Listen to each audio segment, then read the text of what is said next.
उत्तर प्रदेश में 10 विधानसभा सीटों पर उपचुनाव होने हैं। 5 सीटें उनमें से समाजवादी पार्टी के पास हैं, तो आरएलडी निषाद पार्टी की एक सीट है, जबकि बीजेपी की अपनी 3 सीटें हैं। लेकिन बीएसपी और कांग्रेस ने भी जीत के लिए पूरी ताकत झोंक दी है। बीएसपी अलग है, लेकिन कांग्रेस समाजवादी पार्टी साथ है और सबने मिलकर उपचुनाव को दिलचस्प बना दिया है। नफरत के बाजार में मोहब्बत की दुकान हम खोलना चाहते हैं, इज्जत से, रिस्पेक्ट से, भाईचारे से।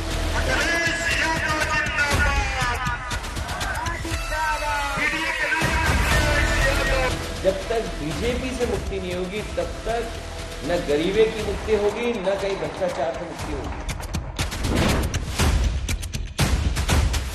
उनका पीडीए पिछड़ों को, दलितों को धोखा देने के लिए है और उसका जवाब जो भी अब चुनाव होंगे उसकी जनता देगी। जीत का एक सिलसिला जो 14, 17, 19, 22 उपचुनावों में बना रहा, यही मोमेंटम 2027 में भी बनेगा।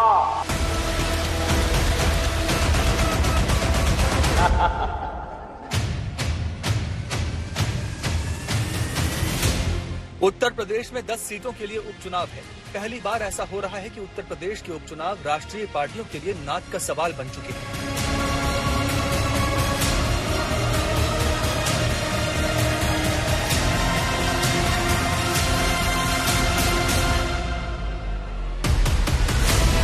बीजेपी के लिए यह चुनाव एक बड़ी अग्नि परीक्षा साबित हो सकता है। राज्य में योगी आदित्यनाथ की सरकार की लोकप्रियता को परखने का ये एक महत्वपूर्ण मौका होगा, खासकर तब जब बीजेपी को पिछले लोकसभा चुनाव में उत्तर प्रदेश में जोर का झटका लगा है। जब हम लोग ये मान करके चलते हैं आत्मविश्वास में कि हम तो जीत ही रहे हैं, तो स्वाभाविक रूप से वहां पर कहीं न कहीं हमें खामियाजा भी भुगतना पड़ता है। जिन 10 सीटों पर उपचुनाव होने हैं वो हैं करहल, मिल्कीपुर, कटहरी, कुंदरकी, खैर, गाजियाबाद सदर, मीरापुर, फूलपुर, मझवा और सीसामऊ। 10 सीटों में से 5 सीटें बीजेपी और उसके सहयोगी दलों के पास थी, जबकि बाकी 5 सीटें समाजवादी पार्टी के पास थी। बीजेपी आपसी मतभेद भुलाकर, एकजुट होकर और पूरी ताकत लगाकर नतीजों को अपने पक्ष में मोड़ने के लिए मैदान में डटी है, लेकिन विपक्ष की तैयारियों पर भी पूरी नजर है। कांग्रेस के लिए राहुल गांधी खुद कमान संभाल चुके हैं। मायावती पहली बार उपचुनाव में अलग ताल ठोक रही हैं।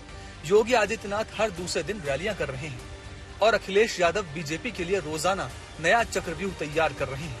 करहल से मिल्कीपुर तक और कटहरी से गाजियाबाद तक चुनाव का रंग चटक हो गया है।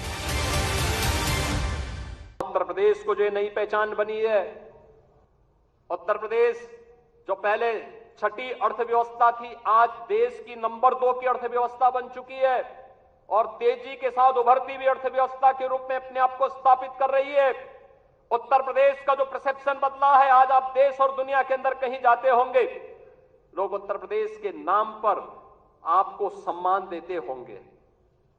इस सम्मान को बरकरार रखने के लिए जीत के सिलसिले को फिर से आगे बढ़ाने की आवश्यकता है।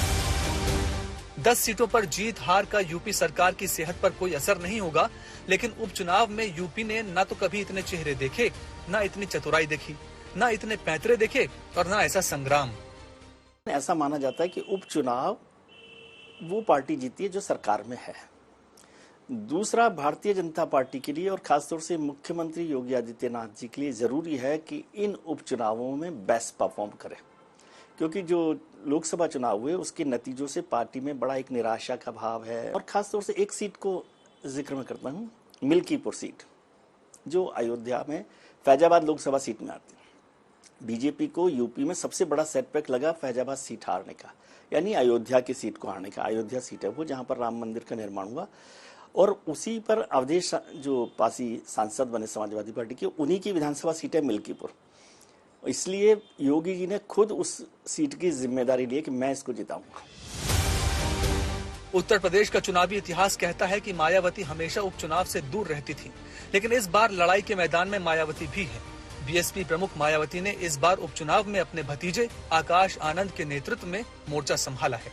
अपने मूलभूत संवैधानिक आरक्षण के अधिकारों को खत्म होने से बचाने के लिए एकजुट होकर इसके विरुद्ध अपनी आवाज एक संवैधानिक और शांतिपूर्वक तरीकों से पूरी जोरदारी से उठाएं, वरना अब इस देश के SC व ST वर्गों के लोगों को हमेशा हमेशा के लिए आरक्षण से वंचित कर दिया जाएगा।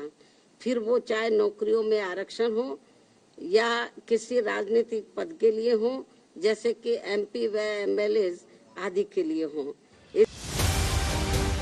इस चुनाव को कोई मुकुट ऊंचा करने के लिए लड़ रहा है, कोई लड़ रहा है आधार बढ़ाने के लिए, तो कोई लड़ रहा है अस्तित्व बचाने के लिए। राहुल गांधी भी लगातार उत्तर प्रदेश का दौरा कर रहे हैं, क्योंकि कांग्रेस जानती है अगर लोकसभा के बाद विधानसभा चुनाव में भी पार्टी करिश्मा कर गई तो यूपी का द्वार खुल जाएगा। मैं यहाँ दलितों की रक्षा करने आया हूँ, उनकी बात उठाने आया हूँ, इसलिए मैं डिस्ट्रैक्शन अलाउ नहीं करूँगा। उपचुनाव की तारीखों का ऐलान भले ना हुआ हो, लेकिन अखिलेश यादव अभी से माइंड गेम शुरू कर चुके हैं। केशव जी भी कर रहे हैं स्वागत। देखिए, आप अननेसेसरी अपने चैनल चलाने के लिए उनका नाम मत लिया करो। वो कुछ है ही नहीं। वो क्या है, मुख्यमंत्री जी डांट देंगे तो अभी चुप हो जाएंगे 2 मिनट में। सच्चाई है, मुझे किसी ने बताया कि अगर वो डांट दें मुख्यमंत्री जी तो पता नहीं लगेगा वो डिप्टी CM है कौन। और नहीं मानते आप पता कर लेना। उपचुनाव के ऐलान से पहले ही चालें चली जा रही हैं, राजनीति के दांव पेच जारी हैं। हर किसी की निगाह में उपचुनाव 2027 के संग्राम का पहला द्वार है। जो पहला द्वार भेदेगा 27 में उसकी जय जयकार हो सकती है।